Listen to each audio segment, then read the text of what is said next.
Ganda ng kulay actually. Alam mo kung anong color code nito? Meteor Gray. Meteor Gray. Okay. Yan. It's the 2024 next generation Ford Everest Titanium 4x4 bi-turbo 10-speed automatic. 10-speed automatic transmission. Okay, so hindi po ito for release ha. So baka mamaya may napatanong din ako eh. So yeah. Before tayo pumasok, ito guys yung mga for release na units. Yan, yung mga nakatras na yan. Akong bahala yan. Buksan na natin probably. Pwede ba natin i-demo lang yung keyless entry? Pwede naman, sir. Okay. Baka hindi yung susi. Ay, ano ba ito? 825. Ay, hindi. Ma'am, hindi ito dito naka-disconnect. Ay, naka-disconnect yung battery nito. Okay. Kanina pa ako pala nakasakay. Ayun. Okay lang yun kahit wala na. Mga okay lang naman. Okay lang. Sige, I-discuss mo na lang. Kung pwede ito na lang. Ito na lang yung sa loob na lang. Sige, sakay ka na lang muna. I-discuss na lang. Bahala na. Kasi hindi natin may start yung engine. Okay lang. Wait lang.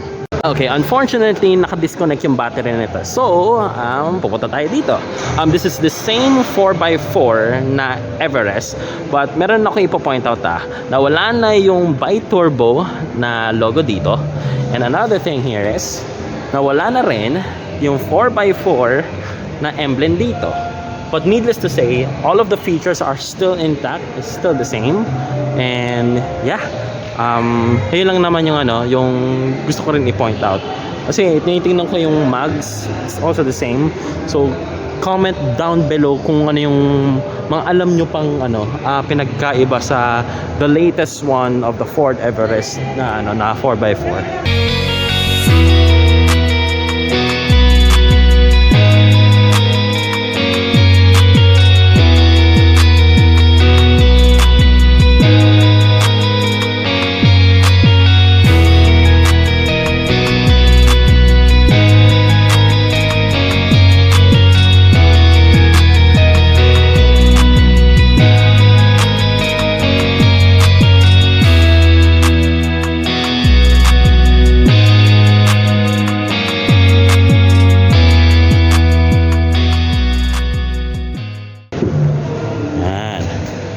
So, here's the key.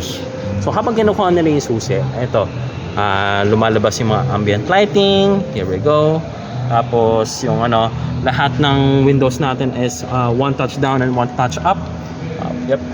And then, yan. Ho, look at that. This is the Everest na, medyo iba yung mags for a bit. But, yeah, still the same. And then, rin siya, power adjustment na rin. Obviously, this is a top of the line model na 4x4 rin. Right, but perhaps manual pa rin yung natin, yung telescopic adjustment na steering wheel. Okay. Oh. Na? Ano yan? Ay, joke lang. Wait lang, sir. Pupunin ko. Sige lang. Ayan, habang kinukuha ulit yung susi. But, yeah, let's climb in. Oh, wow. Feels so premium.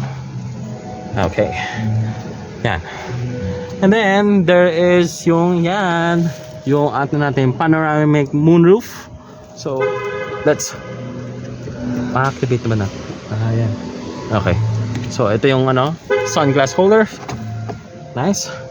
Tapos, yeah, I'm gonna wait for the key. And, syempre, si Ma'am Janina, hintayin ko siya for this, for the demonstration ng ating sasakyan. Okay, ilang inches yung ating iPad? 12 inches monitor po. 12 For inches. titanium variant and then for sport and trend, it's 10 inches monitor po. Equipped pa rin siya with wireless Apple CarPlay and Android Auto po. Right. And then power seats. Yung ilaw natin, hindi siya yung conventional type before na Everest na nandito ilaw. Okay. Kasi meron tayong cup holder. Okay. And then, ito yung off. Auto headlamp. So, pag madilim, automatic bubukas. Pag maliwanag, automatic mag-off. Park light, headlight, fog lamps, dyan pa rin.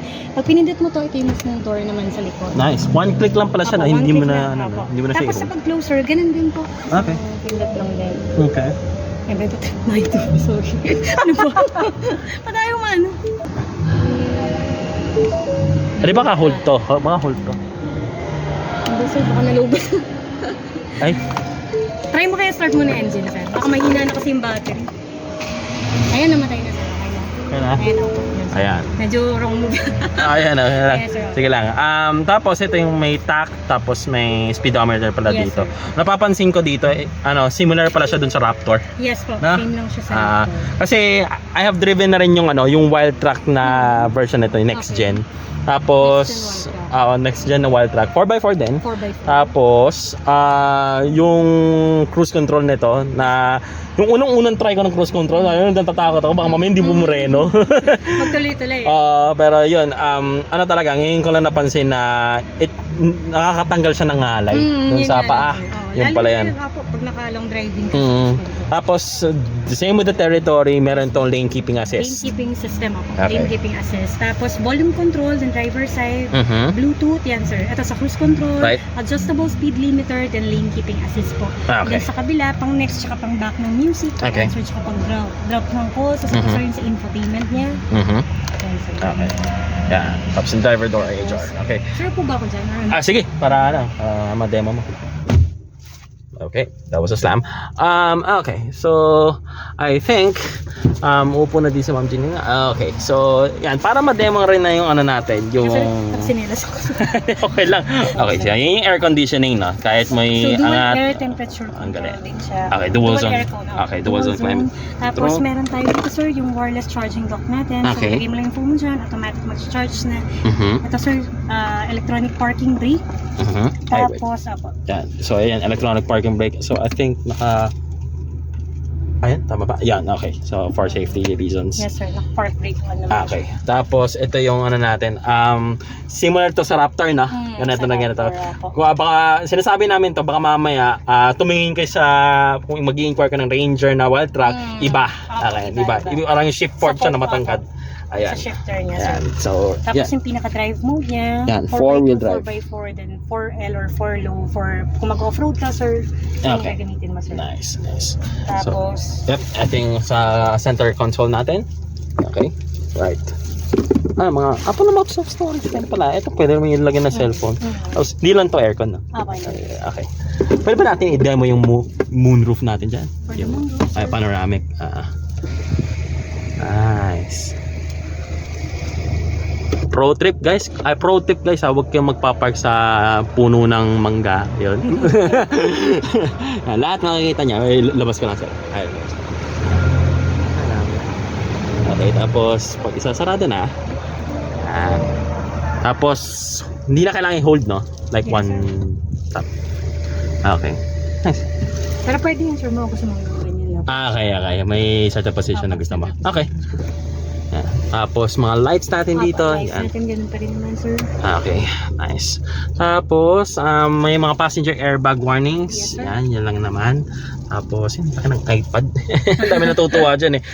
But, Ayan sir, yung pinaka-main menu niya, dito, we have radio, phone, media, so Bluetooth, Apple CarPlay, Android Auto, owner's manual, sketch po, then zone lighting. okay, so Yes, nice. sir. Really nice. Tapos dito sir, pwede siya yung mismong button mo, tapos pwede rin naman sa monitor mo siya i-adjust. Okay. Really nice yung ginawa nila dito. May halo ka kung gusto mo dito sa ano. Makikita mo agad. automatic. Kasi mga mamamaya nataranta yan. So, ganun lang siya. Wait. Ayan, tataranta na nga ako eh. Tapos yung volume knob andito. May volume. physical siya. Okay. Then meron din sir sa mismong Yeah. sa Sa driver side. driver side, sa natin, sa steering wheel. Okay, so I think this is the center locking. Just the same as the territory, kapag ka nilock nyo yung yung sasakyan, nalalak din yung fuel door. Yan. Typical safety siya. And just to nga pala, small trivia lang pala, or pwede ko na kaya yan sarado. Yan. Tap, rin, yung push button start. Ulo na ako. The reason kung bakit nabubuksan yung mga yung mga pintuan kahit tumatakbo siya, ma'am. Yung like 30 to 40 kilometers per hour. Wag naman sana, pero kapag ka nasunog yung sasakyan, mabubuksan mo siya. Yun yung pala yung safety. Safety. So it means na kailangan hindi dapat bata ang sasakay diyan, no? Okay, nice. So dapat ang mga bata sasakay sa likod. Yun yung pupuntahan natin. Okay. So pwede, sige, tingnan natin. Chrome handles right over here. Yan. Okay. Nag-lower down lang yung So ayan, very comfortable as a height of 5'5". Ayan, komportable naman ako dito. Di ko alam kung nakatutok sa akin yung gimbal. But needless to say, ayan, yun yung ano siya dito. Papansin kong aking impressions dito sa likod. Meron na tayong, obviously meron siyang ambient lighting. Pinatay na lang namin yung makina para wala masyadong emissions na amoy. Tapos yun, automatic down and up nga pala dito sa rear window din. And ito ay okay. Yung lock and unlock niya, sir. Okay. Same with gas tank, sir. Once na nag-unlock ka, naka-unlock na rin si gas tank. Then once na nakalock ka, nakalock na rin si gas tank. Right. Okay. Tapos a very unique na pagbukas ng ng pintuan dito siya sa Yan yung gilid. pinaka-door handle niya. Yung mga dating Ford Everest Dito? nandito, sir. Ay nga pala dito. Yeah. Yan, sir. Tapos check nyo, sir, yun sa may likod naman. Okay, sure. Right. Meron yung pala sinasabi si Ma'am Janina kanina yung may Isofix. If ever meron kayong car seat, then that is this. Tama, no? Isofix yung car seat. Yes, Huh? sir. Okay, ready? Yan. Power Yeah. siya. Okay. Dito yung pinaka-button, dito sa kanya. Close na siya. Tapos may mga lamps na. Oh, nice! Third row power seat, sir. Yun yung difference Nice. niya kay Sport. And then, so may left and right button naman dyan, sir. Okay. Yan din yung gagamitin niya, sir, para Okay. i-fold natin. Auto-fold naman na siya. Okay. Yes, sir. Right. Meron din tayo dito, sir, 12-volt socket po. Mhm. Yan, meron tayo dito. And then for the tools, kagandahan na yan, sir. Complete na siya, sir. Tie wrench, jack, early warning device, lahat po. Nandiyan siya Okay. naman. Nice. Tapos ito yung mismo Yep. sa tanggalan niya ng gulong. Okay. Nice. Ayan, Ayan, more sir. storage. Short trivia lang ulit. Guys, wag kayong maglalagay ng dito alam nyo ba may mga yung mga bike rack sinasandal dito? Ay, ganun, sir. Okay, so meron akong kilala na meron siyang ganon. Tapos hindi na umangat to. Hindi na umangat to. So naglagay siya ng ganon and then hindi na rin umangat to. So once kailangan nakabukas to So para maangat mo tong dalawang seats na yan. So dito mo siya activate, no? So wag dapat sirain. Delikado yan. Sige ma'am, ano na lang. Daman na lang natin. Wala nang power foot. Ano yan? Ito, sir. Wala na siyang power foot lift. Wala Wala na. na, sir. Tinanggal na. Baka bigla akong magaganon. Wala. Wala. Yung dating titanium 4x4 na may bi-turbo. Yun na meron. Okay. Kaya sa medyo maraming tinanggal. Kaya nga, Parang exterior siya, sir. So ito yung hood latch natin. Yan. Let's check it out. Right. Nice. And yes, of course, yung keyless entry. Nandyan siya. And this one ay hindi siya hydraulic. Kaya ma? Yes. Hindi siya drone. Oo nga. Kung mo sabihin hydraulic yan. Hindi. Hindi rin. Kala ko. Okay. Engine coolant. Lagay ng tubo sa wiper. Okay. It's fine. Tapos, yung pinaka-dipstick natin, check oil, brake fluid, and then battery compression Okay. naman yan. Ang luwag Guys, Sir, tsaka yung makina niya, nakataas. So, Okay. sir, opo. So, keep in mind, katulad na sinabi namin doon sa sa last video, this one, kapag ka mag-engine detail kayo, please be ingat. Ito, yung nakikita ko na yung mga sensors nito. Very, very exposed na siya. Ito, yan. So, na lang. If ever, siguro, kailangan may marunong mag-engine detail. Iba tinatanggal talaga yung battery. But, kapag ka, if I'm not mistaken, this is a product na once kapag kinabit mo yung battery, you take it to the dealership and i-activate lahat ng mga features kasi may mga features na pag na-disconnect mo yung battery kailangan i-reactivate ng dealership. So yun lang naman, just a pro tip lang naman, yan. What did I say na maluwag? Ayun ang luwag, yan yung engine block yan, tapos eto yun yung radiator shroud okay, right, nice. And siguro ma'am pwede na natin siyang baba na natin. Okay. Assist kita dyan kasi mabigat. Sir, ako na po. Okay.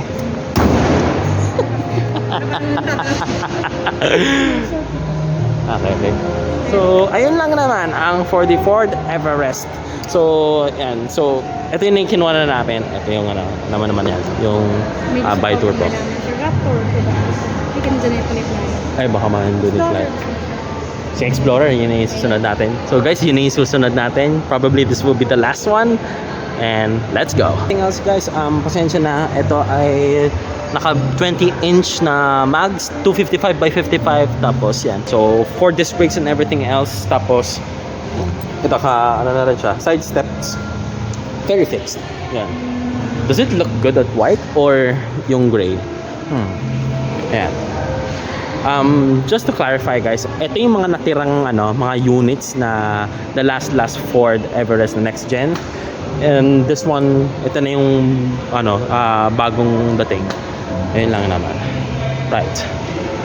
Here we go. The next one will be the Explorer.